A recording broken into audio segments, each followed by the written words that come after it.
สบายดีข้าพเจ้าอาจารย์แก้วสอนออนไลน์สำหรับมื้อนี้ข้าพเจ้ามาแบ่งปันในหัวข้อที่ว่าเราจะปิดการขายทางโทรศัพท์ได้จังไดมันก็เป็นเรื่องที่ยากเนาะที่จะปิดการขายในทางโทรศัพท์อีกมีหลายปัจจัยและมีหลายสาเหตุที่จะเฮ็ดให้การปิดการขายทางโทรศัพท์อันที่1ก็คือเฮาบ่ฮู้ถึงความต้องการของลูกค้าอันที่2นั่นก็คือเฮาบ่ฮู้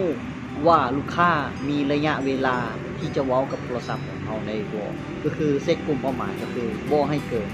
10นาทีคือปัจจัยและสาเหตุหลายๆต่างๆนั้น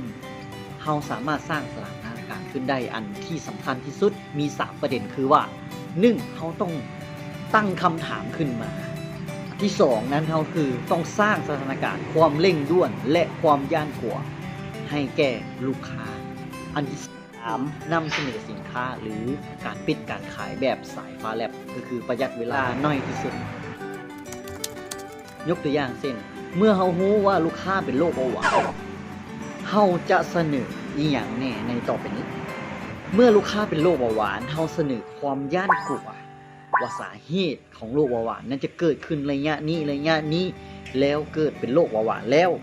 อาการมันจะเป็นแข้งขาเปื่อยนิ้วขาดบอกถึงความย่านกลัวของลูกค้า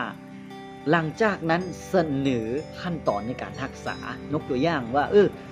มีคนข้างบ้านประมาณเดือนที่แล้วเฮาได้เอาสินค้าตัวนี้ไปนำเสนอแล้ว